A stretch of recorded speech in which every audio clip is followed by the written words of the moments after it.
we are engaged in this fight. We had a meeting just yesterday at the cabinet with our health professionals. And the health team came to report specifically on where we are in this fight and what else we needed to do. I am asking, pleading, begging for the cooperation and the assistance of the public. The health professionals were very clear with us yesterday that the only way we are going to defeat the Aedes aegypti mosquito and defeat this dengue threat is for each and every one of us to help. How can you help? We know that mosquitoes require water to breed, stagnant water. And we are asking persons to go around their homes, their businesses, and to empty any container that has stagnant water. Sometimes we're not paying attention. So we may have, for example, a case of empty drink bottles, a case of beer bottles or soda bottles, and water has gathered in them, and you have mosquitoes breeding in them. Many of us like our flowers, and so we have our yards and our houses with flower pots, and we water our flowers, and water drains into the bottom of the pot. And we don't think about it, but mosquitoes are breeding there. A lot of us have ponds and various water features in our premises, fountains and the like. Mosquitoes are breeding there. I learned, for example, that bromelias, I think they're called, beautiful plant. But the plant, the way the leaves are shaped, water settles in the bromelias, and I'm now gathering that mosquitoes are breeding there.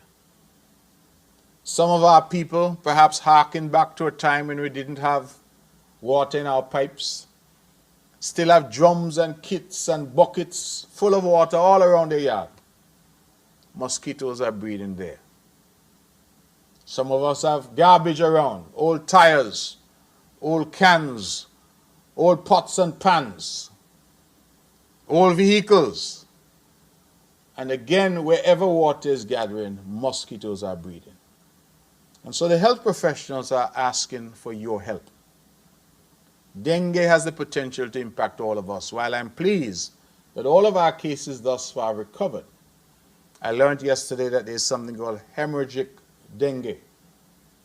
And where that happens, hemorrhagic dengue, and where that happens, I'm told that there is over 50% chance that the person can die. Now that is very serious. That is very serious. And we can all help if we just go around our yards and our communities and empty all of these containers that have stagnant water. If you have a bucket, empty it, turn it over. Look at your flower pots, look at your bromelias, look at the containers, clean up your yard, look and see if you have any garbage anywhere. Now the government is out. Just last night, on my way home, I drove through Cane Garden, and there were our professionals from health department doing some fogging in that area. I want to appeal especially to St. John's, because St. John's, my constituency, has the largest number of reported cases of dengue in Nevis. The largest. In fact, between St. John's and St. Paul's, we clearly have a concentration of dengue. Gingerland, not so much. St. James, not so much. St. Thomas's, not so much. But St. John's, significant. So it means that all the persons in St. John's, those in Bath, in Cherry Gardens, where we have large populations, we're asking you, please, take this seriously. Take this seriously, because dengue is a serious disease, and we need to fight it together. So I'm making that appeal, please, to our citizens and our residents to do what they can to assist. And it's very easy. Those of you who are listening at home right now, go out in the yard right now and look around the yard and see what containers you may have that have water. Empty them. The fogging that is happening, I'm told we have to be careful with fogging. Because I learned yesterday that, for example, the chemicals that are used with the fogging can also be deadly for our bees. And certainly we don't want to kill off our bee population because we need the bees for pollination, we need them for honey. And the fogging, I'm told, is also something that only kills mosquitoes that are flying. So if the mosquitoes are at rest for some reason, the chemicals don't kill them. So I learned all that yesterday. And so that is why a lot of the fogging is taking place in the early evening when the mosquitoes are out and flying about doing their mischief. So, some good news is that the Aedes aegypti mosquito is local, meaning that apparently its range is only 200 meters. So, if it's in an area, it is largely or will be largely contained to that area. It's not going to fly from Gingerland to Newcastle. So that is assisting our health professionals by targeting in terms of their fogging. So when they find, for example, a case of dengue in Cherry Gardens, I'm using Cherry Gardens as an example, they can fog around the household and the immediate environs of where that case originates, because more than likely that is where the breeding ground is. So, I'm asking you please to take this seriously. The Ministry of Health will be rolling out more in terms of public education. We are ready, and I saw the health professionals out again yesterday with their loudspeaker going around the communities and asking for the help of our communities. Please, I'm begging you, assist us in dealing with this problem.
where it is possible to open your stores and your shops to accommodate our visitors who arrive on a Sunday. I'm asking our taxi operators to make yourselves available and don't just come with no joggers on your foot and short pants. I want you to come with your A game, your best, because you are our ambassadors. We have been working to grow this industry, but we need the support of those who are benefiting the most from it, our front line. And so those at the artisan village, those in town, taxi operators, the food vendors, we're asking all of you to look at the schedule and put yourself in a position, starting this Sunday, when 2 ships are going to be in. Please, we are doing the best we can. We don't control the schedules. So when the cruise ships come and they say they come in on a Sunday, there's not much that we can do. But we are asking for you to adjust. If, for example, you are a taximan or you operate a business in town, and when you look on the schedule, you see that on this Sunday, the 26th, we have 2 cruise ships are coming into Charlestown. Maybe you say, well, you know what, let me go to the Saturday service or the Thursday evening service so that I can be free on Sunday morning to be there. Or if, as some of the churches do, they have morning and evening services on Sunday, well, let me go in the morning and make $1 and go in the evening to church. I'm not trying to discourage persons from going to church, but I'm encouraging us to organize ourselves in a way that we can benefit. Nothing bothers me more than driving through town on a Sunday, seeing all these people wandering around, like they don't know where to go. They don't know what to do. And everywhere is closed. And then, and I must say it because it is true, these sometimes are the same persons who call into every talk show on the radio to say how bad things are. And nothing is happening on the island. But money is there to be made. Business is there to be had. And they're not around. I know that leisure is important. Sunday, many say is their day of rest. The Adventists say that it's Saturday for them, Sunday for others. I understand that. But I also feel that when there's opportunity, that you seize that opportunity. Bearing in mind that the seasons are short seasons. So by the time April comes next year, there are no cruise ships. So if you have to speak to your priest or your pastor and say, Pastor, please understand that it is not that I'm resiling from my commitments and my Christian faith, but rather that I know I have a short window and I have my bus to pay for and I have my family to feed. So please bear with me. In fact, I think the pastor will be understanding because they understand that you have to earn. And when you earn, put a little in the collection plate as well. That's important because the work of the church has to go on. So, I am appealing to our stakeholders. Do not see business go a-begging. Please. Because if you come later and complain, I'm going to ask you the question, where were you? Here I said just over half of our cruise ship calls are going to be on Sunday. Not what we would like, but that is what we got. So work with what you get. And that is the position. Our taxi drivers especially, we need your taxis clean. We need you in the best of shape. And we need you to present the best face so that these cruise ship passengers can be converted to stay-over passengers. Because that's what we use cruise to do in Nevis. We understand people are only here for a few hours, but we are hopeful that we can so enchant you that you say, you know what, I'm coming back to Nevis with my family to stay at a hotel. That's our model in Nevis. I'm told that we have only 52 calls for the year, and we expect about 18,000 visitors on those calls. You know that cruise is not a big part of what we do in Nevis. We focus on heads and beds, stay over. But certainly to have 18,000 visitors plus crew it means that there's an opportunity there for persons to earn. And so I encourage our people, please, do not see business and let it go a-begging.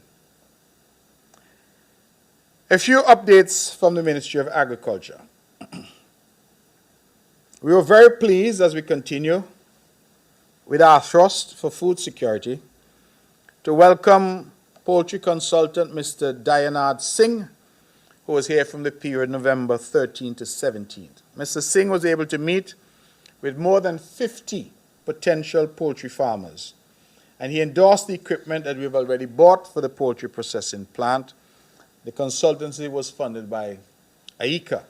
Now, the reason why we brought in Mr. Singh, and I want to commend the Honorable Eric Evelyn and his team, is because we are aware that poultry industries, as we are trying to establish here, were established in Barbados, in Trinidad, in Jamaica. And what AICA said to us is that all of those countries made some big mistakes. And so they want to be able to shield us from making the same mistakes that would have been made in those places. And so, from their lessons learned, we're getting an expert who's going to guide us to try and avoid some of those pitfalls. And so I want the people of Nevis to understand that we're not just jumping up and say we're getting into poultry. We're getting the expertise and the guidance, and we want to thank AICA for assisting us in that regard. Let me congratulate again the Cicely Brown Integrated School. They're doing some incredible work at that institution. They have won the greenhouse category and the Mudcross Preparatory School in the outdoor category for the School Agro competition. School Agro. Now, what is this about? It's about getting our youngsters involved in agriculture. Food security is an all-of-society approach. And so we're going into the primary schools and the high schools, and we're having competitions, and we're educating our children about the value of agriculture and the value of feeding ourselves. And so Cicely Brown has emerged winner again in the greenhouse category, in the Mudcross Prep, in the outdoor category in our School Agro competition. That competition took place over an 8-week period between September and November. And we congratulate all the primary schools for their effort in what is the second edition. I want members of the press and public to understand that when we lay out these things, I hope you're seeing a plan. You're seeing the education and the engagement of our youth. You're seeing investment in technology in terms of our shade houses. You're seeing the bringing in of experts to guide us in terms of our poultry. You're seeing the purchase of poultry processing equipment. We have had the groundbreaking for the poultry processing plant, which we hope to start very shortly. We are finalizing the acquisition of some lands to make available for the poultry farmers. We are working towards a plan. And that plan is intended to ensure that we have more locally produced food. And ladies and gentlemen, I want us as Nevisians to feel proud. Maybe enough is not being said, but we have had a quiet revolution in agriculture in Nevis over the past few years. I have said here time and time again that when the COVID virus hit, the COVID pandemic hit, we were not sure if the ships would come, tropical would come from Miami. And right in this room where we hold the cabinet, we said that if tropical doesn't come, what are people going to eat? Because while years ago we used to produce so much of what we eat, now we import most of what we eat. And the cabinet said as its primary response to COVID, we are going to invest in agriculture. And if you look at what we did over the period 2020, 2021, 2022, most of our resources were redirected to health because, of course, COVID was a health emergency, but also to agriculture. Free water, free seeds, free seedlings, free fertilizer, free shade houses, free fencing, free land preparation. We did all that to encourage our farmers. And I'm so pleased that we extended that to backyard farmers as well. And the result has been that more people are now involved in farming. More people are now growing something in the yard that they can eat. And I believe that that is very important. Nevis is now almost self-sufficient in egg production. We are almost self-sufficient in leafy greens like lettuce. And we want now to put a dent in our importation of poultry, chicken. It is one of the ironies that on an island surrounded by ocean, our people eat more chicken than fish. And that is largely due to the fact that chicken, as we know, is cheaper than fish. But people like chicken. I myself like chicken.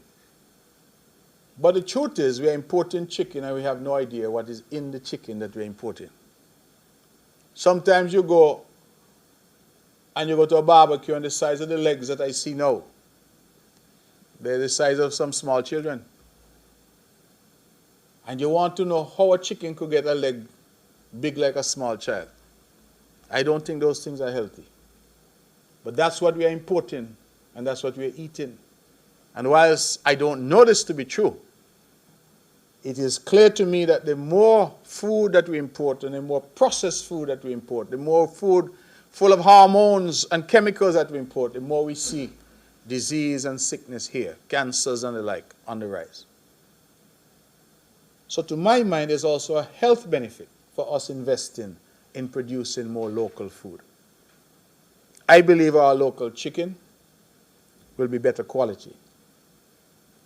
It will have less harmful ingredients. We don't have to fill it with anything to preserve it because the possibility of getting it fresh. Imagine, if you will, that we have chicken here produced in places like Brazil on our shelves here. Now, if you have a chicken farm, a poultry farm in Brazil, let's draw in a reference. That chicken has to be raised, processed, refrigerated, shipped overland to the port, shipped via sea to Miami, shipped from Miami to here, and then put on our shelves. We don't even know how old that chicken is, how much time it has been refrigerated, how much chemicals have been used to preserve it. Compare that now to what we are proposing, local chicken, where you know as a local farmer you can produce your birds, the birds are processed, and that meat is on our shelves within a few days. Vast difference. The model that we are proposing, just like our current abattoir, we're going to have a central processing facility where we can control quality, and we're going to invite farmers to get themselves involved as business people and to invest in their farms that they produce the birds. So the farmers are going to produce the birds, they're going to bring the birds to the facility for processing, and then we will have that chicken marketed as local chicken. And I believe that that is certainly going to put a dent in our very high import bill for chicken at the moment. I said we're not saying enough about agriculture. And the reason I say that is because sometimes what we do locally, there's so much noise sometimes that good things get drowned out by the noise. Nevis is an interesting exercise, an interesting example of democracy at work. We are robust in our commentary. It's democracy on steroids. Why do I say that? Nevis is the only place I know where the government will pave 4 or 5 miles of road, but people put up a whole article on social media about a single pothole that they see someplace else. We tend to major in minor here on the island. And a lot of the talk that we hear, it's all negative. Nothing good is happening. But what I want to say about agriculture is that just during the week of November 6th, We had not one, not two, but three delegations came to Nevis to look at what we are doing in Nevis in agriculture. A group came from Antigua and Barbuda. You know why they came? They said somehow they now have the vervet monkey in Antigua. I don't know if they swim go Antigua, how they reach to Antigua, but I'm told they know in Antigua. And just how they create damage down here, they're creating damage in Antigua.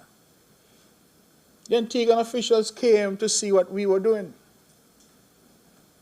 And we have quietly here on the island developed a very effective control mechanism so that our farmers now are not complaining as much about monkeys destroying their farms. They came to see what we were doing, to learn from us. Antigua came to Nevis. We had a group from Anguilla.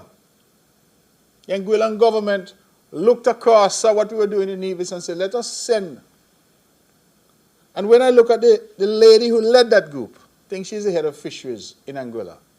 You know what she said? We've come to Nevis to learn best practices.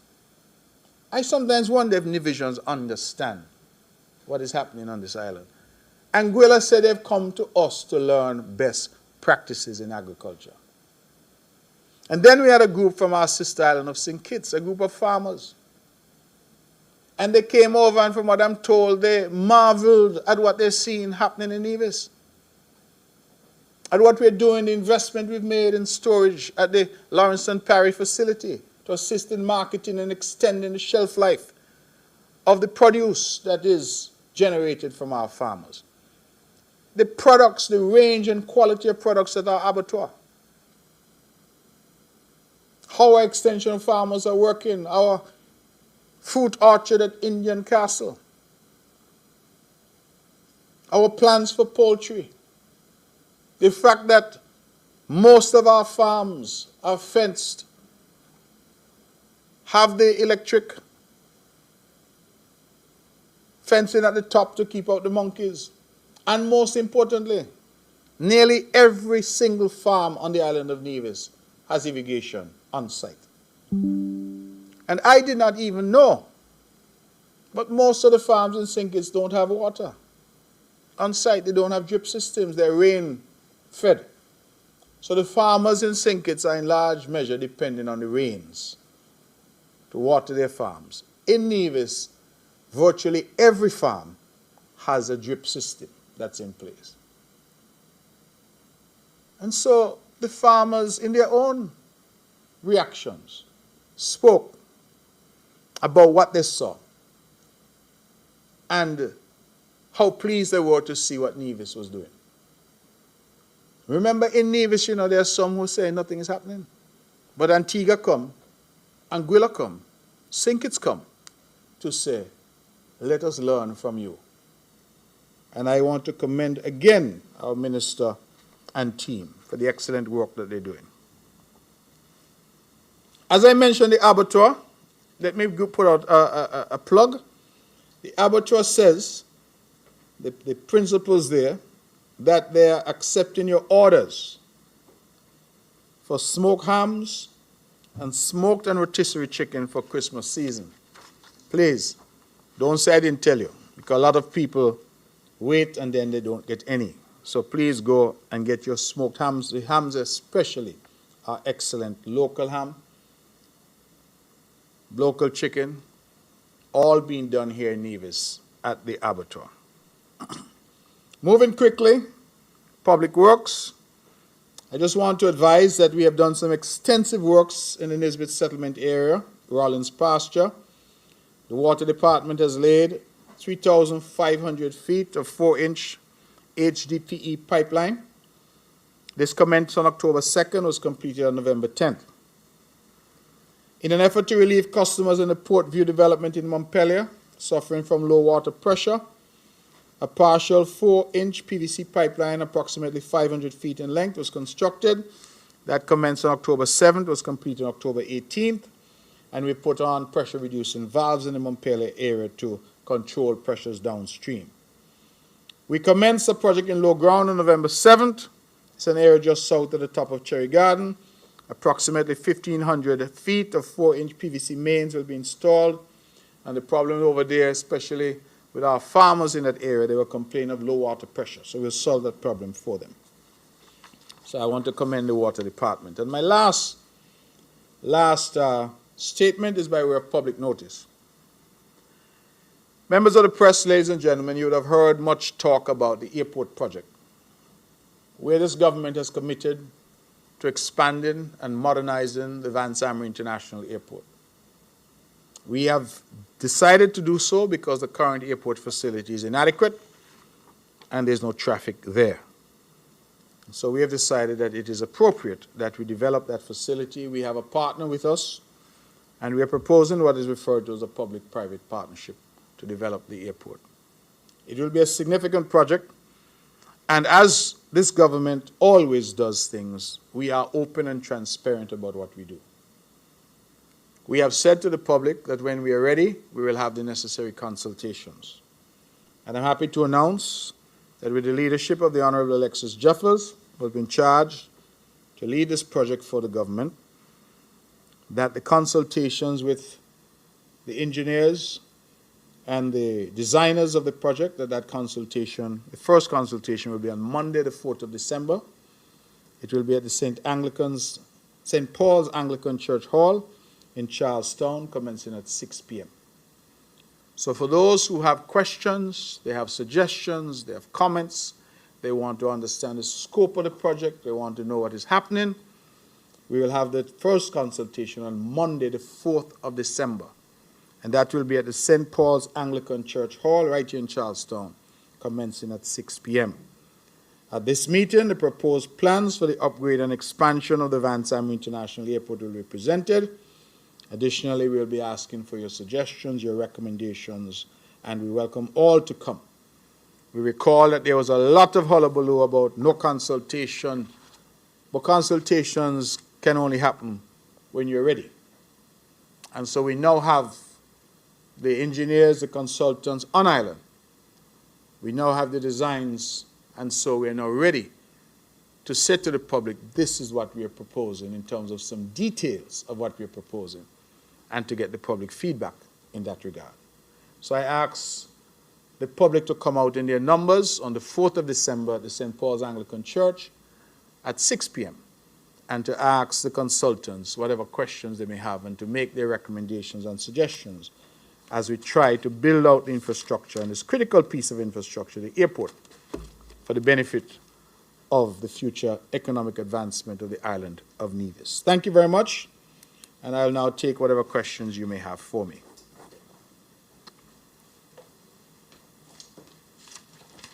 Good morning, Mr. Premier. Elke Hewlett. Good morning. The Department of Information. There was a resolution on geothermal development in Nevis passed in the in the National Assembly on Monday, I think it was. And in some corners, it's been said that the federal government is taking over the project. Can you bring some context to what transpired in the National Assembly?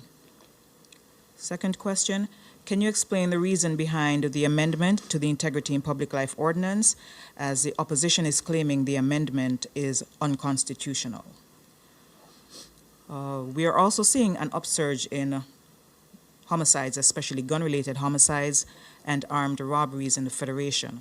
While it's largely been localized to St. Kitts, would you say there is cause for concern on Nevis, and how does this affect the Federation on a whole? Finally, public servants in both St. Kitts and Nevis have been on double salary watch, I think, for the past few weeks. And if the federal government does not pay a double salary, is the NIA in a position to do so for those hard-working public servants over here on Nevis? Thanks. Double salary for hard-working public servants. If we could only give it to the hard-working public servants, then I would say yes. Fortunately, the way it's structured is the hard workers get it, and those who don't do any work at all get it as well, and that is a problem that I've always had. I'm not so sure why we're on double salary watch. I think that we should be on our salary watch. That is the salary we work for. And what I can tell you, you can watch in Nevis is a pay increase that is going to come in January. a 5% salary increase that was promised. It's the last tranche in the 15% increase that we have offered. And I feel very proud about that we made that commitment and we're keeping that commitment. So every public worker in Nevis is going to see a 5% increase in their salary on January 1st, being the last tranche, the last piece of the promised 15%. So I think in Nevis, we, as a government, have done well by our public servants, because nowhere else in the private sector or elsewhere has there been a 15% salary increase in the last 2 years. We have done that in Nevis, and we have made the provision, and will make the provision in this budget for that increase to take effect in January. Double salary, no. The NIA will not be paying a double salary unless one is announced in St. Kitts. And I believe I have made my views known on this double salary. I think that it is not the best approach. It's my position. I may be alone in that position, but I don't think it's the best approach. I feel that what we need is an approach that rewards those workers who do well, those workers who come to work, those workers who work hard. I see my friends here from NTV. I know you all work hard to reward those. There are other workers who don't do any work, and we shouldn't pretend that we don't know. You go downtown now, what is this time? After 11, you'll find some down there right now drinking. You will. Some supposed to go lunch for an hour, they take an hour and a half, they take 2. They come late in the morning, they take extra time for lunch, and they leave early in the afternoon. Why should they get a double salary? What are we celebrating when we give them a double salary? So to me, what we need is a system based on incentivizing and rewarding. So when a worker who's not working well sees his colleague getting a benefit because the colleague is on time, the colleague is professional, he then says, well, let me pull up my socks. But if that worker who's doing no work is getting the same benefit as the worker who's working hard, you know what that leads to? The worker who's working hard says, well, I'm not going to work any hard either. I'm not going to bother.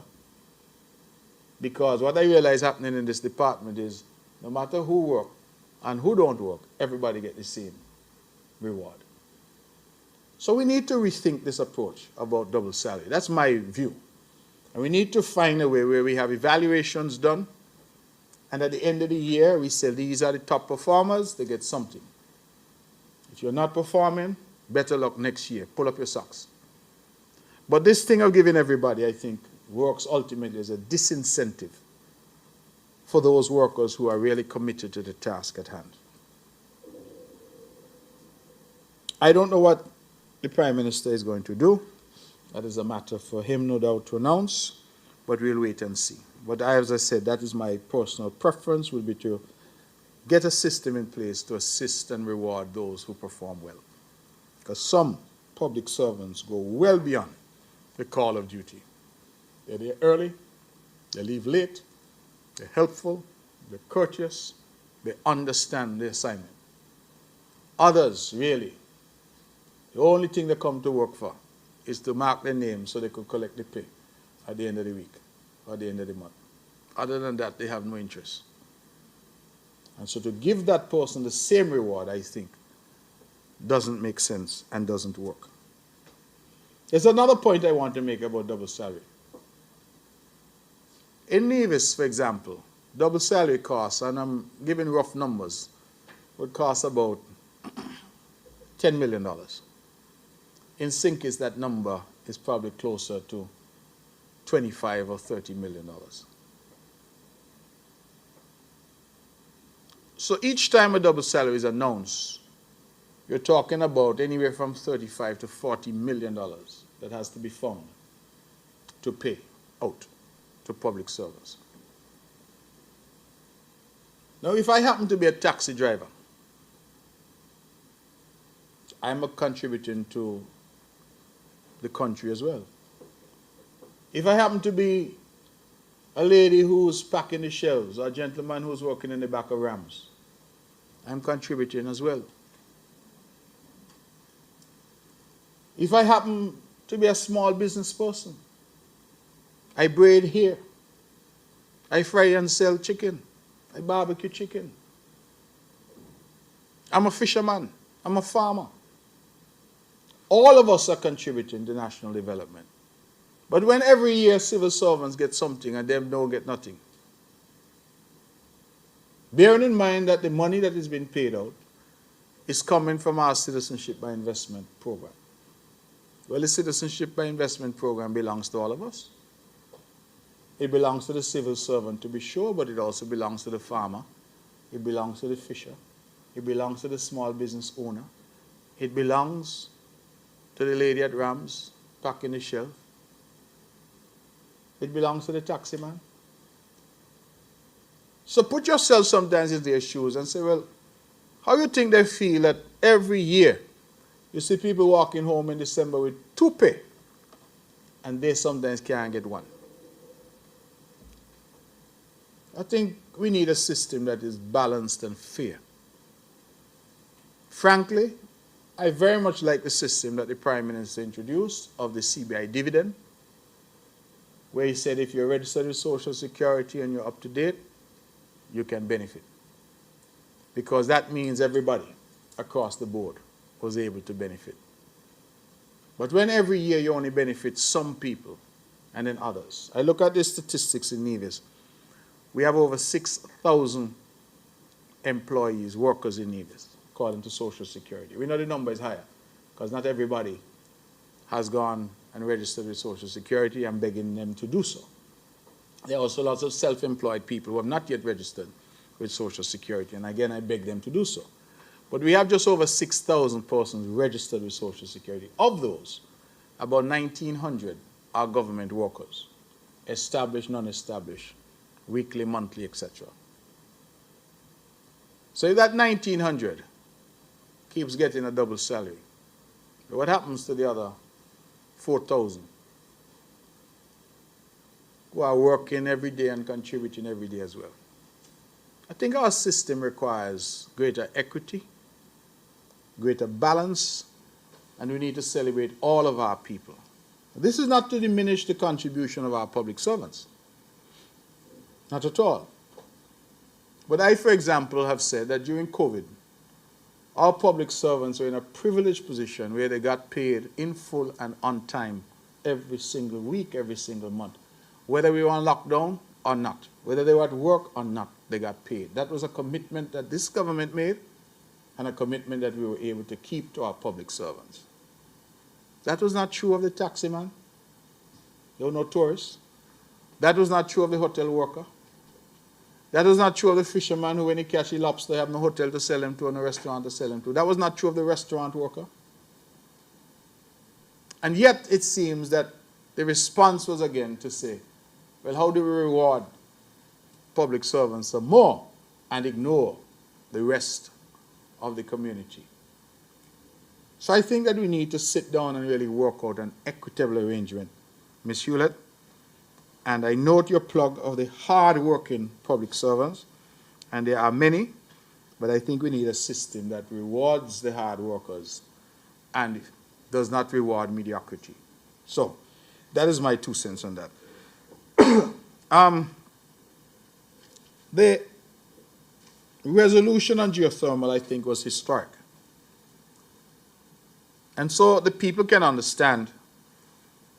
We had a situation here in St. Kitts and Nevis, or we have a situation where we have large deposits of geothermal energy.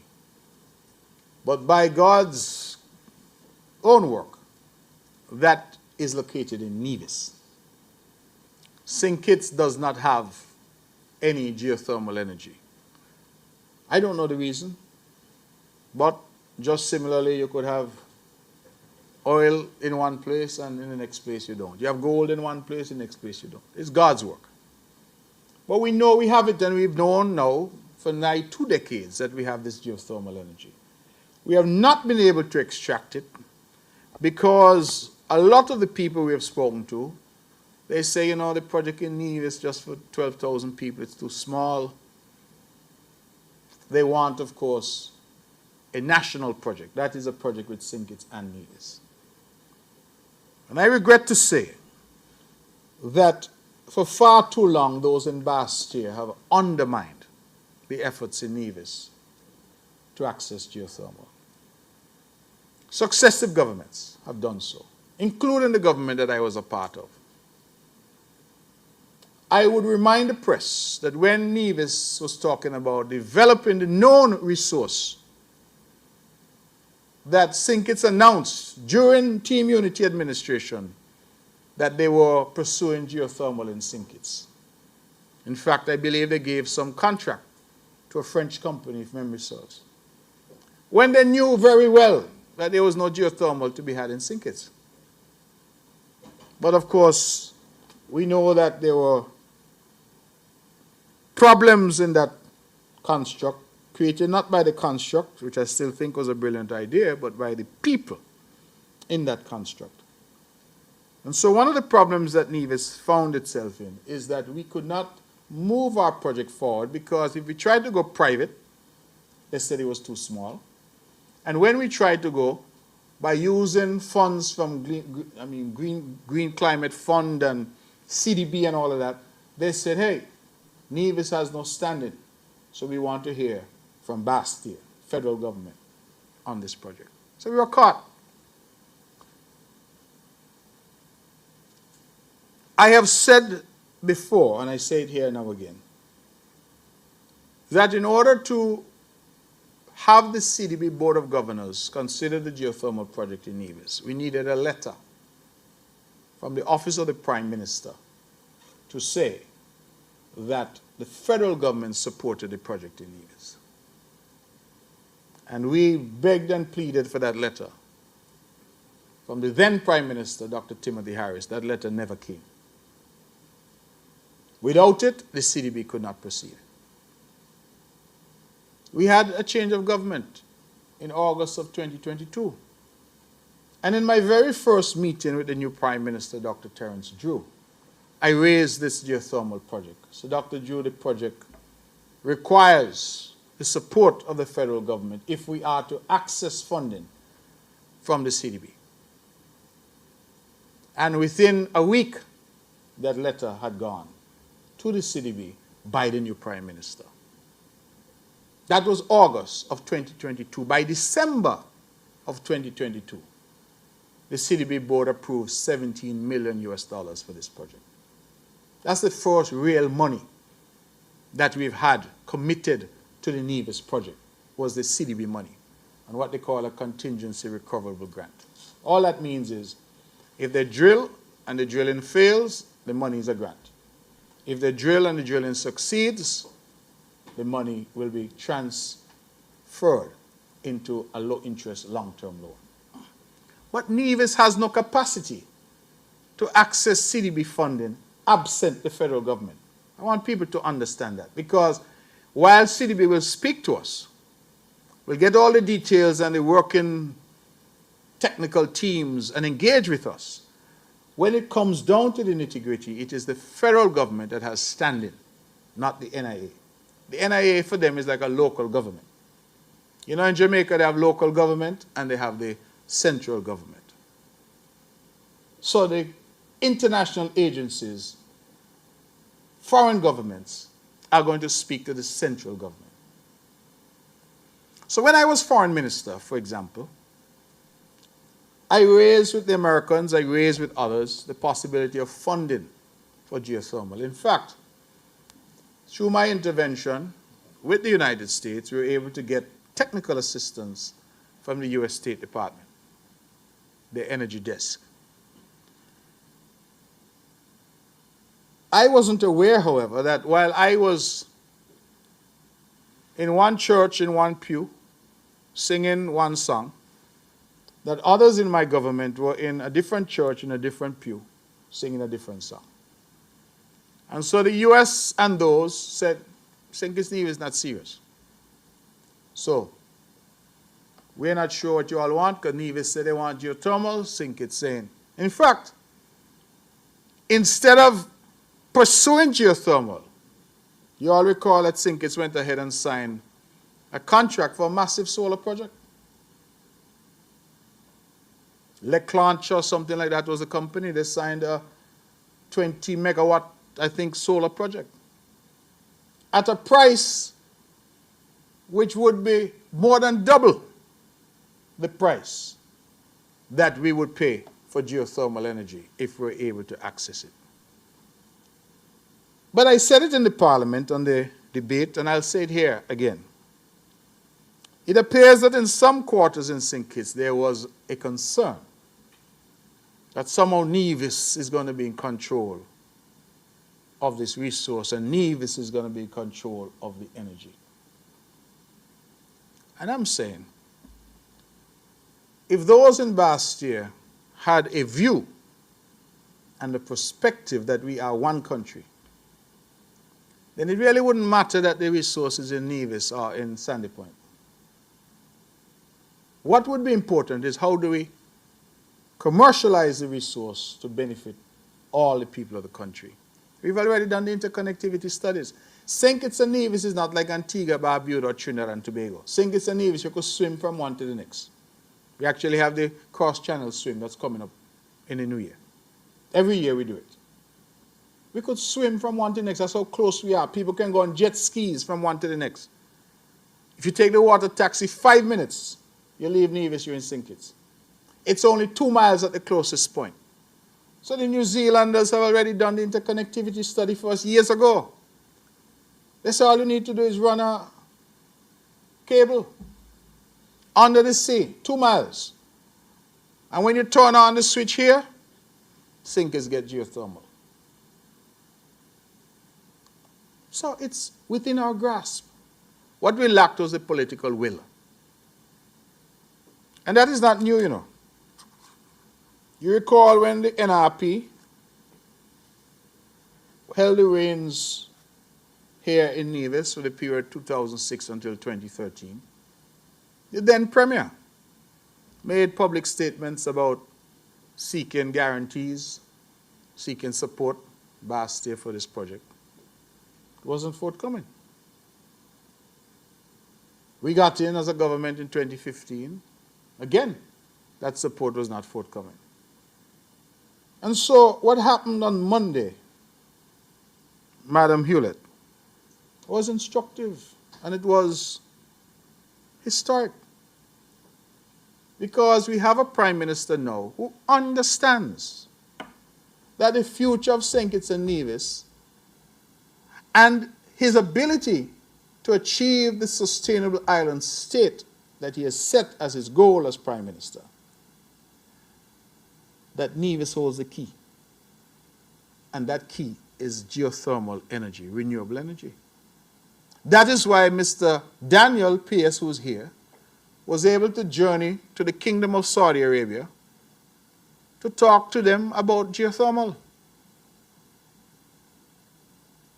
I am going to be out of jurisdiction in a few days, traveling to Colombia, to Cartagena, again, to speak about geothermal. The world out there is excited about what is happening here in terms of geothermal. And we've had and known about this resource for years. So instead of St. Kitts and Nevis undermining each other, I don't only want to put it that way, because that suggests Nevis was involved. Instead of Bastia undermining Charlestown in terms of the exploration and development of this resource, the Prime Minister and I have spoken and we said, listen man, let us do this thing together. Let us do this thing together. I don't care who gets the credit.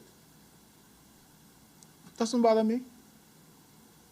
What I care about is being able to come to my office here at the Social Security building, turn on lights, turn on AC, and know that all of that is powered by renewable.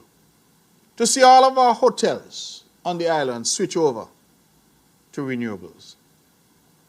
To see our people being able to zoom up and down on their electric scooters and buy electric cars, and for us to put charging stations across the length and breadth of St. Kitts and Nevis. So you plug, charge up and go. Get rid of all these old diesel vehicles and gasoline vehicles and transform our economy. I want to see a day, Ms. Hewlett, when our people can benefit from us exporting energy. So what do you think when we get geothermal energy here, and the science is telling us that Nevis has nearly 1,000 megawatts of available geothermal energy. I want people to understand that, we have nearly 1,000 megawatts of available geothermal energy on the island. But currently, Nevis at peak is only 9 megawatts. And St. Kitts at peak is less than 30. I think it's about 25 megawatts. So what that means is that with just 40 megawatts, we supply all of St. Kitts and Nevis at peak. I want to emphasize at peak, because when people are sleeping at 3 o'clock in the morning, it drops in Nevis, I think it drops to about 6 megawatts. So at peak, we can supply all of St. Kitts and Nevis overnight and still have hundreds of megawatts of power available. So what are we going to do with it? This is where now it gets interesting. Because we can now export Sabre, Statia, St. Bart's, St. Martin, Antigua, Anguilla. None of them have any geothermal capacity. We can now export power to them. The technology now is developed where they are exporting power in terms of hydrogen, ammonium. In fact, ammonia is one of the key ingredients in fertilizer. Imagine, as we talk about food security, that you could now have locally produced fertilizer. Fertilizer that you can then sell to the rest of CARICOM because of the byproducts of geothermal. The numbers that I have seen thus far, and I'm hoping that they get lower, not higher, is that geothermal could be available to us as low, as cheap as 9 cents per kilowatt hour. It's US cents. Compare that to the fact that we're paying over 40 cents per kilowatt hour for diesel energy. So just imagine, members of the press, that you move from over 40 cents down to 9 cents, below 10 cents. You know what you could do now? We could air condition the whole of Charlestown. Nevis will be the only place when you walk you don't feel no sun. AC in the air. We make light of it, but I'm saying that we are on the cusp of a revolution. And it is because Prime Minister Drew understands that he and I met and we said, listen, we need to demonstrate to the world that St. Kitts and Nevis, government and opposition, are on the same page in relation to this project. And that is why this resolution, Ms. Hewlett, is so important. This resolution signifies a new day for the exploration and development of this resource for the benefit. So I am not fussed about people who say the federal government has taken over the project. We know that is not true. The project is being administered in Nevis by NEVLEC. But we also understand that the federal government's involvement is important if we are going to be able to access funds. Nevis, for example, couldn't go to Saudi Arabia. Even if we went, Saudi Arabia would say, yes, we're interested, but we need the federal government to sign off. So I hope people understand where I'm coming from. That this is not time to start to fight over this. This is time to work together to develop it so that the man in Keon, the man in Keys, the man in Charlestown, the man in Brownhill, that all of those people can benefit from this resource. And that's what it's all about. So instead of us fighting, we have decided to come together. Instead of us undermining each other, we've decided to come together. I think it's a good day. And I said so during the Parliament. I said, so now I commend the Prime Minister and his team, everybody that spoke. In fact, I commend my team. Because the Honorable Alexis Jefferson and the Honorable Eric Evelyn spoke eloquently. Their support of this approach, joint approach, a national approach to develop this resource for the benefit of the nation. And I am saying that Nevis holds the key to the future sustainability of this island state. Because we are the ones here in Nevis who have the resource, and it is all we needed was a political will, which we now have. and which that resolution signifies. The amendments to the IPL ordinance, very quickly. The integrity in public life is part and parcel of what we committed to do as a government, to have greater openness and transparency in government. Me being here for my 11th press conference for the year is also part of it. We promised that we would have an opportunity to engage with the press, to answer questions as the case may be, and to set up an integrity commission modeled off integrity commissions across the region to allow a greater check on public officials who are caught by that legislation. The structure was that we would have one person in the commission, a three-person commission, one appointed on the advice of the Premier, one appointed on the advice of the leader of the opposition, and the chair, who must be a retired judge or lawyer of 15 years experience, appointed by the Deputy Governor General in her own deliberate judgment. That means nobody's advising her in relation to that one. She decides. Now, when we operationalized this legislation, which was passed by a CCM administration in 2013, when I campaigned as a leader of CCM in 2017, and we got the mandate from the people, we said that one of the things we would do is operationalize this legislation. Of course, we went to the polls in December of 2017, and the people gave the CCM 4 of the 5 seats. So there was only one seat in opposition, being Mr. Parry, Joseph Parry at the time. The thing about it is that the legislation to set up the IPL commission called for a leader of the opposition to appoint someone. Mr. Parry could not be leader of the opposition because under Section 58 of our Constitution, the leader of the opposition has to have the support of at least one other member. And Mr. Parry was alone on the opposition benches. The difference, Ms. Hewlett, was that Mr. Parry was a mature politician. Mr. Parry understood why he was sent to Parliament, not for himself, but to represent the people of St. Thomas's. And so Mr. Parry and I had an open dialogue. You may not have seen us clinking glass and sitting down for dinner out publicly, but we spoke regularly. He engaged with me.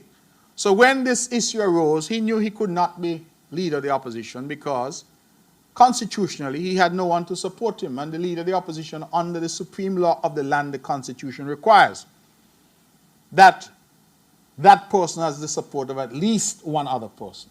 Well, if he's alone, clearly, he can't have the support of anybody else. But Mr. Parry and I sat down, we discussed the matter. I said, Parry, listen, man, we're trying to get this thing going. People have voted the way they voted. You can't be leader of the opposition. But can you speak to the Deputy Gigi about a possible nominee so that we can get the commission up and running? And he did. And Alfred Tyrrell was appointed. And so the commission has been doing its work. The commission had a tenure of 5 years. The 5 years is now up. I want to make a note that it was similar for when we budgeted for an office for the leader of the opposition. Again, Mr. Parry could not hold the title of leader of the opposition, but this government extended the courtesy to him. And we said, Mr. Parry, while you can't be leader of the opposition, because you do not have anybody supporting you, we nevertheless are going to pay for the office, rented office, furnish, provide staff. Because we thought that it was important that the opposition had an office. If dignitaries and things come in, for example, to see, they want to talk to the opposition, they want to talk to the government. We budgeted for that. Again, an example of our engagement with the opposition and what I call maturity, political maturity. As a matter of fact, prior to my administration, it had never been done. There was never an office for the opposition in Nevis prior to my administration. We went into an election on the 12th of December. The people voted, their voice is the voice of God. And they took one of the seats from us and gave it to NRP. And so whereas we went in with 4 seats, we came out with 3. We still were able to form the government. We still won the majority of seats, and we still won the popular vote. But the NRP now, under a new leader, had 2 seats. Well, they increased the tally from what they had with Mr. Parry. And having 2 seats, it means, therefore, that the NRP leader had one person elected on the NRP ticket who could support her to be leader of the opposition. So, naturally, I, and I'm sure members of the press and the rest of the public, expected that the leader would be announced, leader of the opposition, and what would flow from that is that she would then nominate somebody to the Integrity Commission. She would then appoint or advise on the appointment of a senator. I don't know if many of you remember, but that's where I started. I was a senator in the CCM on the CCM side, the opposition side, in 2006. Because the then leader of the opposition, the Honorable Vance Emery, recommended me to be appointed in that position. That's where I got my start in Parliament. Some young person right now in Nevis, some aspiring politician, could have been sitting in the House in Nevis as a senator on the opposition benches. But unfortunately, as we all know, what unfolded was complete chaos. And the leader of NRP could not get her team together, could not get the support of the deputy leader, the honorable member for number 5, St. Thomas's. And the result was open war, chaos, confusion, bacchanal. It played out locally and regionally. On the airwaves, they went after each other in the worst way until eventually the leader expelled the deputy leader. And in the Parliament now, we have one member from NRP, the leader. We have one member who now says that she's an independent because she was expelled from the NRP.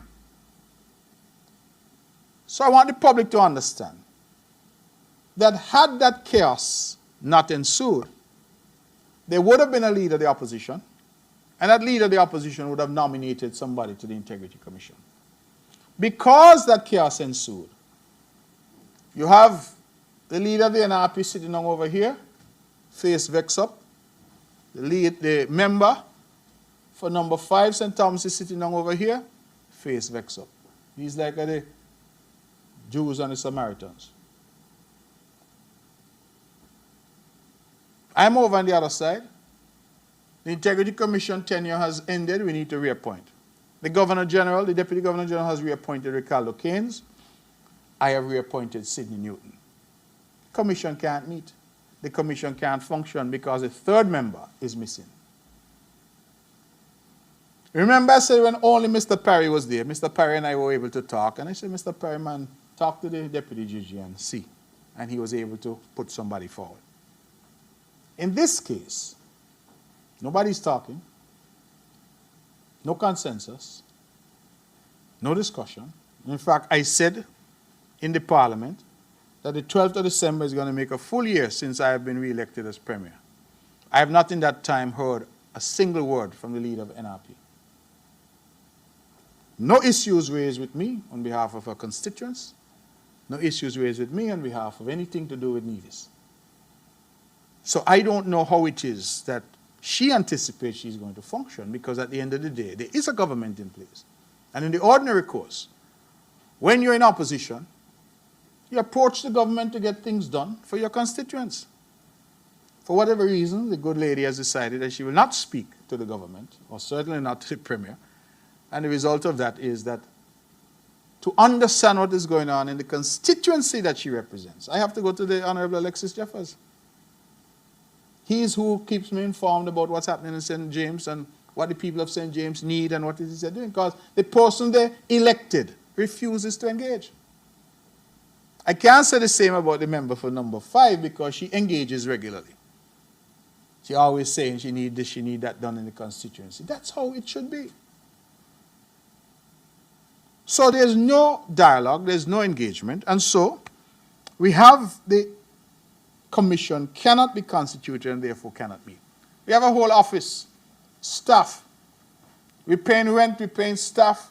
We have all of this infrastructure in place, and the commission can't be constituted because the opposition can't appoint somebody. So it's against that backdrop that we went into the parliament. And we said, listen, we can't allow the confusion that is in the opposition to frustrate the legitimate interest of the government and people for integrity in public life and an open and more transparent government structure. So what did we do? We said we will amend to say this. One member appointed on the advice of the Premier. That remains. The chair appointed in the own deliberate judgment of the Deputy Governor General. That remains. The third member will be appointed on the advice of the leader of the opposition. Whereas now, there is no leader of the opposition. If there is a single member of the opposition, as there was during Mr. Parry's time, then that single member will advise the Deputy Governor General on the appointment. If, as now, there is more than one member of the opposition, then those two who are there will have to agree on a nominee and communicate that nominee to the Deputy Governor General. If they refuse to agree, then the Premier will have to step in. And so I want the public to understand that this is not, as it has been portrayed, some attempt by the Premier, some attempt by the government to stack. The opposition must do its job. And the language that was employed by one of the speakers yesterday in the Parliament was that they need to grow up. This is big people business. Grow up, do your job. This thing about I don't like this and I don't like this person, that's high school melee. Do your job. This is not the time to push up your mouth and strip your mouth and say you're not talk to people. This is important government business. And so, Ms. Hewlett, it is critical for them now to agree who their nominee is. And once they agree, they pass that to the Deputy GG and we're in business. But if they cannot agree, if we cannot see some communication saying the Honorable Janice Daniel Hodge and the Honorable Cleon Stapleton Simmons have agreed that Mr. X or Ms. Y is their nominee, then the Premier is going to have to act, because we cannot allow the entire infrastructure, the entire framework of integrity in public life to be frustrated by the opposition. But even where the legislation says the Premier will act, it says the Premier still has to consult with the opposition before he acts. That's what the legislation says. So the third member then will be appointed on the advice of the leader of the opposition. If there's none, there's only one member in opposition, then on the advice of that one member. If, as we have now, two, but they're not together, then they must come together to agree on who the nominee is going to be, and then on their advice. And only if all of those fail does it come back to the Premier, who cannot appoint until he consults with the opposition. Well, what more could we do as a government? We give you 1, 2, 3 bites at the cherry to get this thing done. So all this chatter about unconstitutional and all that. IPL is not a creature of the Constitution. Integrity in public life is a creature of statute. It's nothing unconstitutional whatsoever. This country existed from 1983. It is 2013 that we passed IPL legislation. It's nothing unconstitutional. Constitution actually doesn't come into play at all. I have heard the commentary saying, oh, I should be changing the Constitution. It just demonstrates the ignorance, because the Nevis Island Administration, the Nevis Island Assembly, has no authority to change the Constitution. And why should we change the Constitution? To fix NRP confusion? But let's face it. Why should we go through a process of changing the Constitution when all that they require is to grow up, sit down, and work out the issues?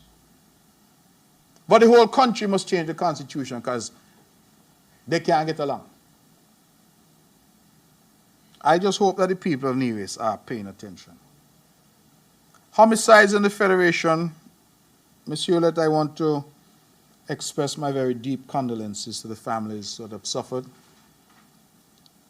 We have heard the horrific news of multiple murders on our sister island of St. Kitts yesterday. Somewhere, I'm told, in the St. Peter's area. And I want to use this opportunity to express, as I've done before, my deep condolences to the families who are now in mourning. But also to use this opportunity to call on our people again to come together, band together in this fight against crime and criminality. Crime, I have said, is a social problem. It comes from us. It is our sons and daughters who are involved in it. It is our sons and daughters who are victims of it. And criminals, I don't think, are born. Criminals are made. They're created by the environments that they're raised in. Family, school, community. And I believe that all of us need to take some measure of responsibility. Some people say, oh, I lead a lawful life. I lead a Christian life. I'm not involved in criminality. And whilst that may be true, you may sometimes be engaging in behavior that encourages others to misbehave. You may sometimes be benefiting from behavior that is criminal. You may sometimes, through your actions or inaction. A lot of people, for example, say, let the police go and do their work. But when they see crime, they're not prepared to share any information with the police.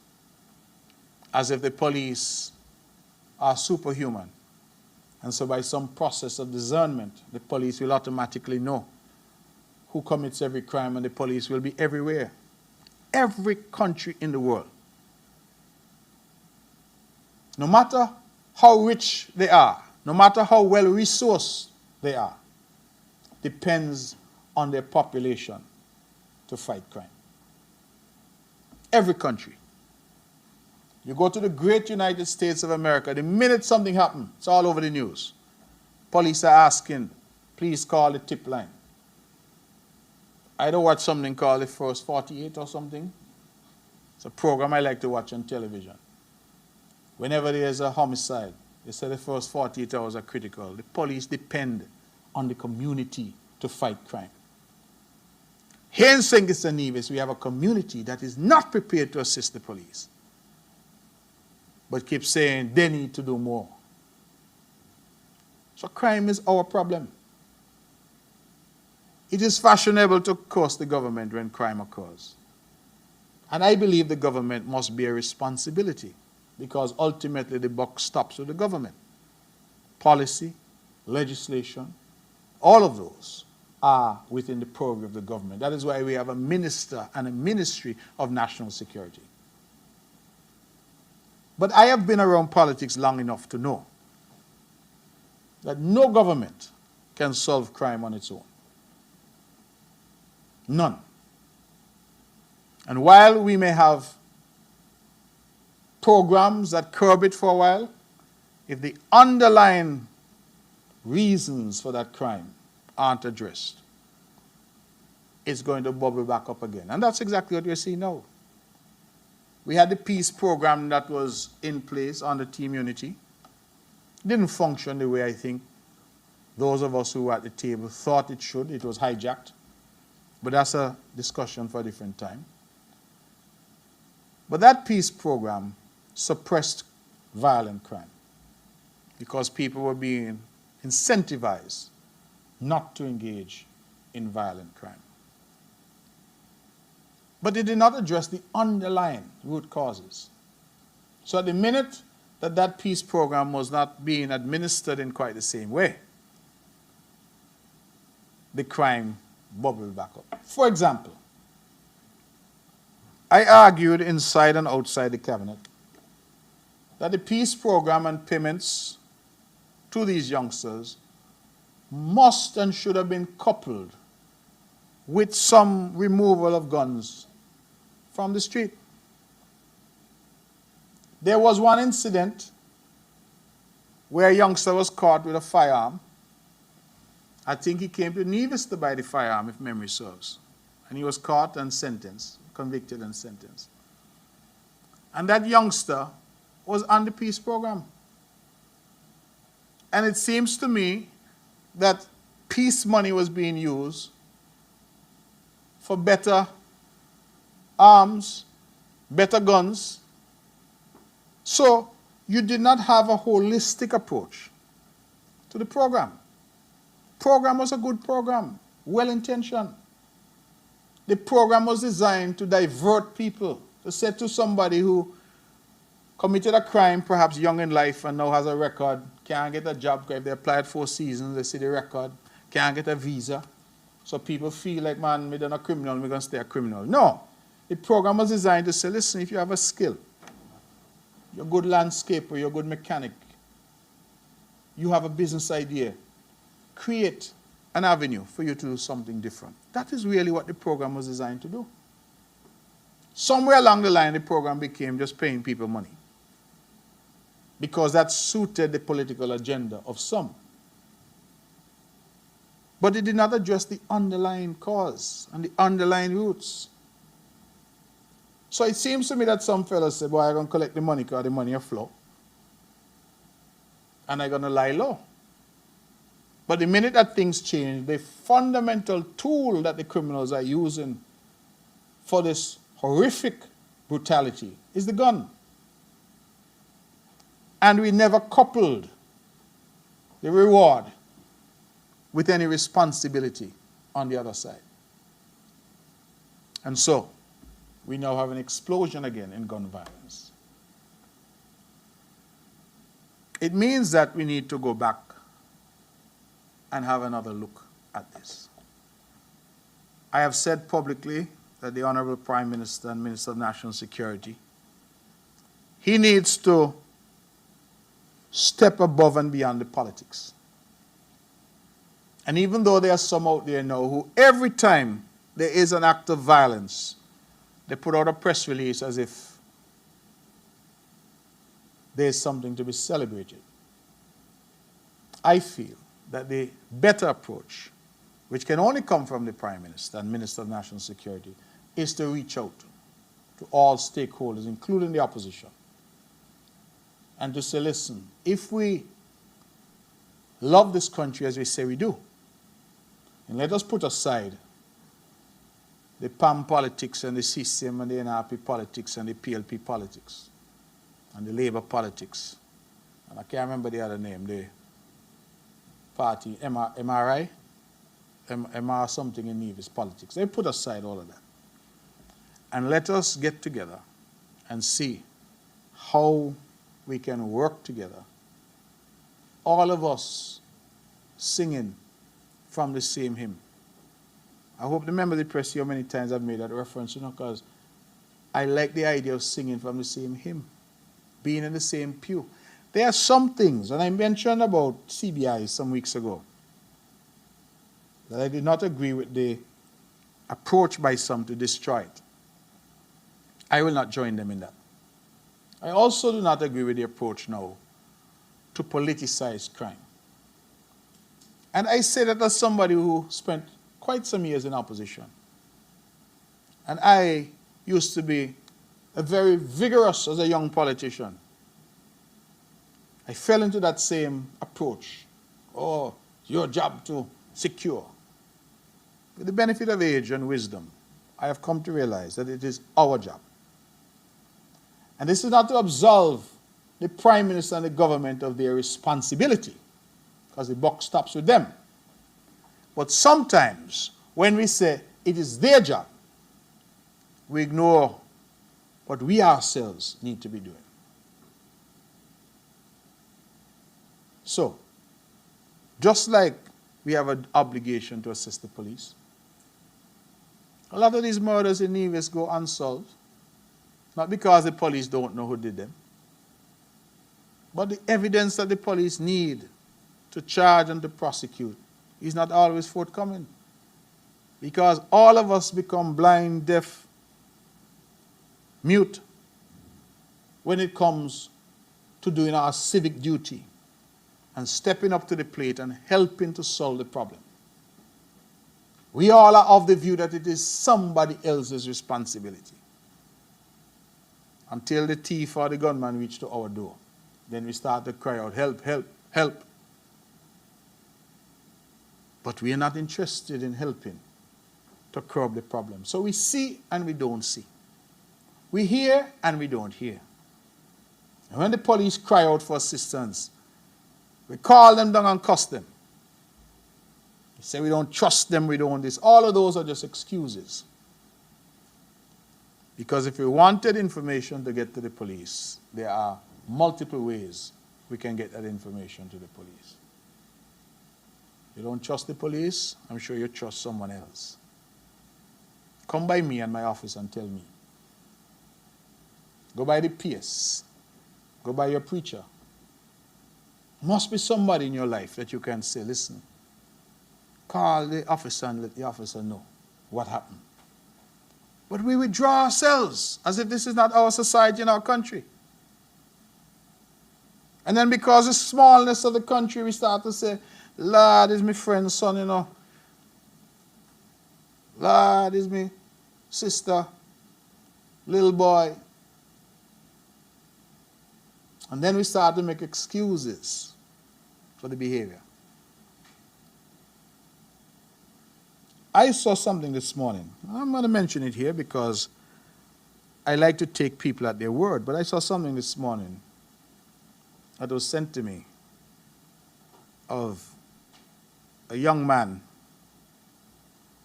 Mr. Howell, who is currently in prison. I believe he pled guilty to a charge of murder. And young Mr. Howell was given a testimony. He says he has now given his life to the Lord. Praise be to God. And he was given a testimony about how he got to this point. And one of the things he said, which I found was interesting, he said that at home with his parents, he was charming, gentle, but on the street, he was a different personality. The parents hold responsibility, but sometimes we all know that the parents are not always the ones who know. Because as this young man said, he was charming at home. A lot of times you hear parents say, not my son. Because genuinely the children are chameleons. They're able to show one side here, a different side there. Some of these fellas who are so violent, and yet they have girlfriend and thing, and I say, well, how any girl could go with a man who killing people? But they may not be violent to their partner. People are complex beings. And that is why I'm saying we need an all-of-society approach, because if it is that the parent may not know, and I'm not absolving because some parents well know, but if it's that the parent does not know, then somebody who sees that youngster out in public. But we have lost a lot of that in our society. I remember being a youngster in sixth form, and when you were in sixth form in Nevis, you felt you were a big man, you know, because you done graduate high school, so you're big now. Some of us start to get a little beard and thing, and we figure we're big people. And I remember going home one afternoon, and my mother said to me, what you were doing downtown in the middle of school hours? I said, what you doing? Somebody done call home and say, Miss Vicky, I see your son downtown. And she started to tell me, listen, I don't want you downtown in your uniform and thing loitering about town. Because at the time we felt we were big fellas, so there was a place they used to call Tops, I think. They used to have a pool table there, and we figured we're big, we're not going to class, we're going down to play pool. And my mother, people call her. Nowadays, if you call somebody mother, you know what they do? The mother cuss you. Or you don't mind your business, so you watch me picnic for. We need to get back our society. We need to get back our society. And that is not just the responsibility of a government. That's the responsibility of all of us. The church needs to do its part. The schools need to do their part. The Prime Minister and the Cabinet need to do their part. The Premier and the Cabinet need to do their part. The opposition also needs to do its part. And Tutmun, Saman Bagay, all of us need to do our part. And so, Ms. Hewlett, I extend my condolences. And I think just the way we fought COVID, and now I've asked us to fight dengue, we need to fight crime with an all-of-society approach. Are there any other questions for me?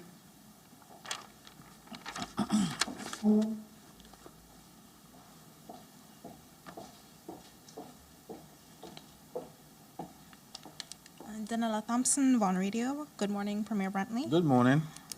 2 questions. 1, can an update be provided on the expansion project currently at the Alexandra Hospital? And second question, Mr. Brantley, MSR Media has accused former Prime Minister Dr. Harris and former CIU head of financial fraud within the CBI program. Dr. Harris issued a statement refuting the matter, and your name has been implicated and CCD'd. Can we have a comment on the matter? Thank you. Thank you very much. On the Alexandra Hospital, there's no change. We are, I believe, in the final stages now of the long-awaited quantity surveys on the interior. I think the year is closing. In fact, we're going to go into a new budget. The dates are fixed already in Nevis. We're going to have the budget reading on the 5th of December.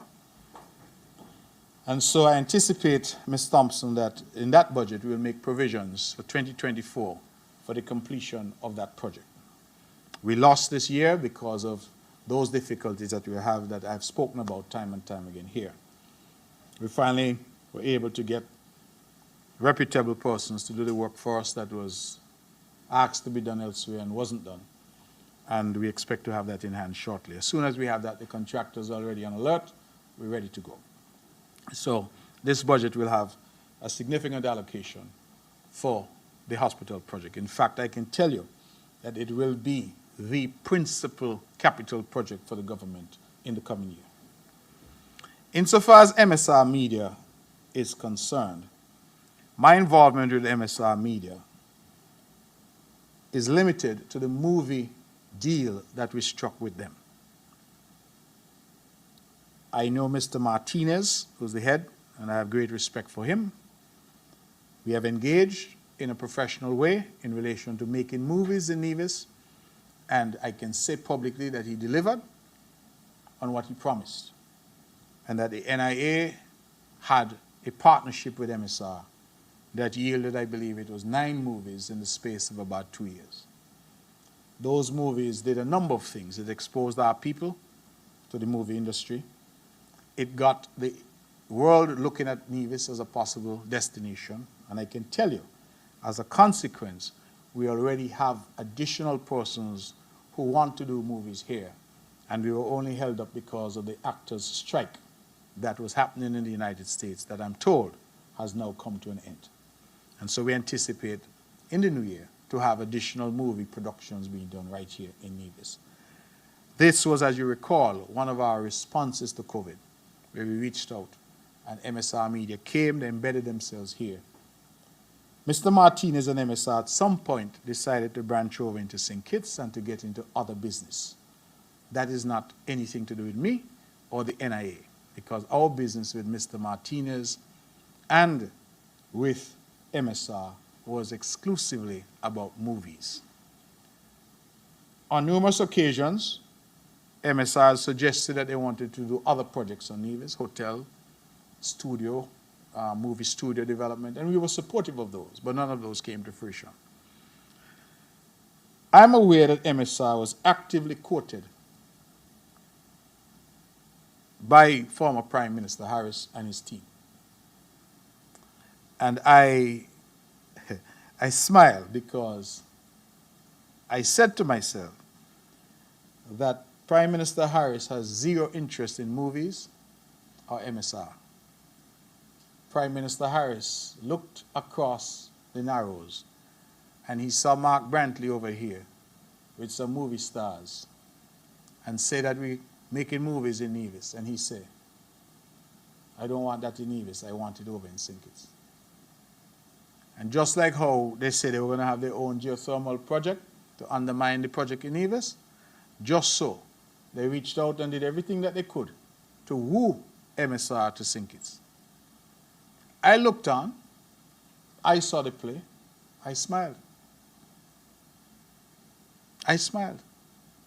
Because I said, well, if that is what they want to do, then let them go ahead. So MSR ended up going to St. Kitts. Initially, they were getting involved with Kittitian Hill. Then latterly, I think they ended up buying a hotel over there, OTI. And I wish them well. I have recently heard of this eruption of letters and accusations and counter-accusations between MSR and the previous Prime Minister. And all I will say on that, Ms. Thompson, is that as far as I know, all of them are grown. And they will sort it out. They will sort it out. I don't know why it is I'm being drawn into it, because it has nothing to do with me.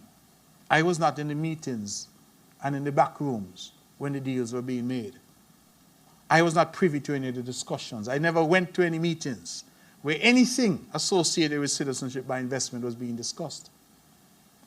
So all who have cocoa or sun must be concerned when rain come. I don't have any cocoa in the sun. Because my deal with MSR was about movie making in Nevis. And MSR made the movies that we agreed they would make. I don't know anything about CBI and what was promised and what was not promised and what was delivered and what was not delivered. So that will be a matter for MSR and Dr. Harris and Les Can and whoever else that find themselves now in some kind of confusion. I and my office are not involved in that. But I'll tell you this, that I've heard some suggestion that I am somehow the one pushing this, so I am involved somehow in this litigation and all of that. It is not so.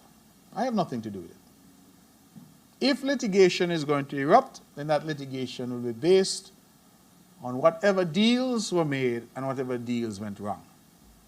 I was not party to any deals. And you hear what I said, and I want this to be recorded. I was not privy to any discussion or be a part of any negotiation in any way, shape, or form in relation to whatever transpired between MSR and Dr. Harris and his government. I engaged with MSR at the NIA level to do some movies in Nevis. And that, I think, was a resounding success. Beyond that, I really don't have anything to say except that I, like the nation, I'm looking on.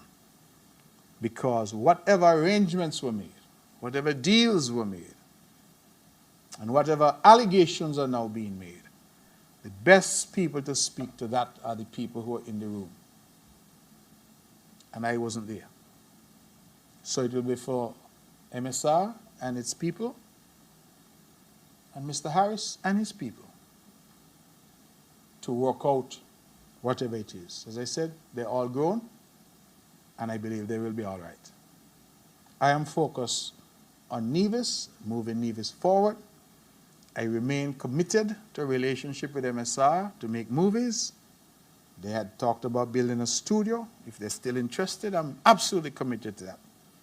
I have nothing but good things to say about Mr. Martinez, because unlike a lot of others who come and promise and don't deliver, he said what he would do and he did what he said. But once he crossed the Narrows and went to Bastia, that was outside my jurisdiction. And I don't know about his dealings in St. Kitts. That never involved me or involved the NIA. So I want to make that very clear. I don't even know why my name is being included. I believe whatever they're doing doesn't involve me, because as I said, I wasn't privy to their discussions, their negotiations. I have never seen a letter that has come to say this or that. I supported MSR. I still support MSR in terms of what they were doing. And I supported the idea that you could use movies and get a financing through the CBI if that were possible. Definitely, because I saw what the movie industry could do, starting as it did right here in Nevis. I really anticipated that this thing could be developed. But you see, there were people who, as I said, were not interested in movies or in MSR. They were interested in taking it from Nevis. They didn't want to see it in Nevis. That's what they wanted, to take it from Nevis. And so they took it. Now they have it. Let them deal with it. Any other questions for me? Okay, Hewlett, Department of Information. I've been tasked with asking some questions from our colleagues in St. Kitts who couldn't make it over today. Mr. Glenn Batt of SK Newsline asks, in reference to the talks that are to occur regarding the relations between St. Kitts and Nevis on the revenue sharing of CBI funds and other matters, can you provide an update on the progress being made, and what would be your expectations for the first quarter of 2024 on this matter? Secondly, he asks, as a former member of the Team Unity government, were issues relating to CBI responsible for the loss of the Six Senses Resort and Ritz-Carlton Hotel investments?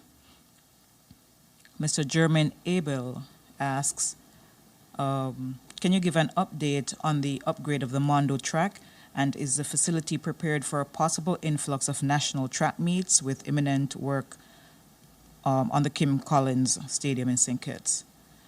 And secondly, he asks, what role do you think the church and the religious community should play in the fight against the upsurge in criminal activity? Thanks.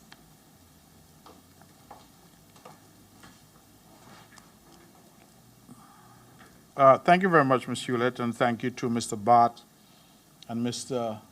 Abel. From which agency? Okay. Thank you very much for both. In terms of progress on revenue sharing, there's some ongoing dialogue between the Prime Minister and myself on this. I think we have made good progress thus far. We have not yet got to the point where we have formalized a formula.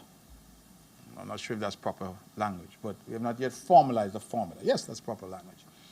But I think that the Prime Minister thus far has been quite open, and a number of programs, for example, the CBI dividend, $1,000 that was announced during independence, the double salaries that have been funded through CBI have been extended to the island of Nevis. So our people are definitely getting now a fairer share, so to speak. Although my goal is to see this formalized, I think that we will work towards that. But certainly the dialogue right now is open, it's frank, it's honest, and we're looking at a number of areas. Just yesterday I had a meeting with revenue authorities from St. Kitts as we're looking to some headquartering. They're talking about a new approach to revenue collection, and we raised that we have to have a clear formula to deal with, for example, companies that are operating in Nevis but filing all their taxes in St. Kitts. You have some companies, for example, that are operating significant operations on Nevis, but because they're registered on St. Kitts and they're doing a single VAT filing on St. Kitts. So all the divisions that pay VAT to those companies, that VAT is accounted for in St. Kitts. You have companies that have branches on Nevis but are paying all their corporate taxes on St. Kitts. So these types of issues that we think can be resolved. The technical people are looking at those issues. So Mr. Bart is a question that he asks every time he comes. I will say that we are making progress. Issues of CBI in relation to Six Senses and Ritz-Carlton. I want the public to understand that CBI was a well-kept secret under the Team Unity administration. I listened bits and pieces of the former Prime Minister, Dr. Harris, having a press conference recently and pontificating about openness and calling on the new Prime Minister to make available statistics, how many passports he signed and all of this. And sometimes I wonder at the press, because I think the question that I was hoping somebody would ask is, when during your tenure did you make those statistics available? Now, don't get me wrong. I agree that the statistics should be available. But sometimes we must reflect on that old adage that the devil can't correct sin. And too often, people who are in a position to make a difference did not themselves make that difference, but now criticize others. CBI was as opaque as one could imagine. And this is coming from somebody who was in the government. Not even those in the government knew what was happening in CBI. It was a closed shop. I'm telling you. The Prime Minister, the Attorney General, the Cabinet Secretary, and Les Can. If you don't believe me, try and go and ask John L. Powell what was happening in CBI. Ask Lindsey Grant. Ask Alexis Jeffers. Eric Evelyn. Because hard information was not even shared with the cabinet. So when the press is asking about Six Senses and Ritz-Carlton, don't ask me. When the next time Timothy Harris has a press conference, ask him why Six Senses run and gone and why Ritz-Carlton run and gone. Because Six Senses left here and ended up in Grenada. I'm told they're opening, I think, in January. Why they run and gone? Because I am standing here and I can't honestly answer that question. You would hear in the cabinet things like, oh, there are some issues that have arisen. We're trying to resolve these issues. What the issues are, what the resolution is, never comes. Former Prime Minister Harris is saying that the new Prime Minister should give numbers about number of passports and all of that. He did not even give those numbers to his cabinet. I remember an incident, you know. Sometimes I feel like I get in a little trouble for the things I say, but I remember an incident when we had introduced the Hurricane Relief Fund. You remember? After 2017. And there was a session, and Mr. Les Can was there. And during that session, one of the members of the cabinet, not me, one of the members, he asked the question, can you give an update as to how well the Hurricane Relief Fund has done? And Mr. Can's response was, it has done very well. So the person followed up and said, well, could we have some numbers? And Mr. Can said, I plead the fifth. That was his response. And the gentleman said, what do you mean? You're in the cabinet. What do you mean you plead the fifth? He said, I plead the fifth. And he said, only the Prime Minister could answer that. And the Prime Minister then said, well, it is doing better than we thought. The numbers are better than we thought they would be. Up to now, we don't know what the numbers are. So when you hear people with this hypocrisy, demanding transparency from others, people in the cabinet did not know what was happening with CBI. So, Mr. Bart, if you're listening, I beg you hard, the next time that there's a press conference, ask these questions to the appropriate authority, because I can't answer them. Mr. Abel, the Mondo track, we don't have any significant plans for upgrades, because I think you're talking about the stadium. Because as I said, our focus next year is going to be principally the hospital as a capital project. But we certainly have it on the cards, and we hope to be able to do it in this term. Church, religious community playing a role in crime fighting? Absolutely. I have said that we need an all-of-society approach, and we need all the members of the society to be involved and to do their part. So, I don't know if there are any other questions for me. No? Ms. Thompson, you're satisfied? All right. I want to thank you all. I want to thank Ms. Hewlett. She's a seasoned journalist. But Ms. Thompson, I don't know, seasoned journalist. I'll stick with that language. I want to thank NTV. I want to thank my good friend Carl in the back there because he supplies all the graphics that we see here. And I want to thank Ms. Thompson. Ms. Thompson is our youngest journalist, but I think she's acquitted herself remarkably well. Ms. Thompson, congratulations. Thank you for being here with us for the whole year. And I've seen you grow from strength to strength. You usually ask me some difficult questions, so thank you very much. I want to thank my friends, of course, and St. Kitts, Mr. Bart, Mr. Abel. They come from time to time when they can, and even when they can't, they tend to send their questions. And so I thank all the members of the media for engaging with me and for affording me the privilege of engaging with them over the past year. I want to take this opportunity to wish each of you a wonderful Christmas season and a Happy New Year when it comes. And I hope that you'll tune into the budget when we'll set out the plans and programs for the government of Nevis. We'll do that on the 5th of December and the days following. Thank you very much, and I look forward to re-engaging with you in the coming year if God is so kind to us as to spare our lives and allow us the opportunity.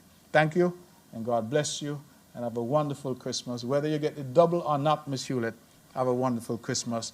Go, because you're going to get 5% in January, I suggest you go and get a ham from the abattoir, the best quality ham that we have on offer in the Federation. Thank you all so much. Thank you.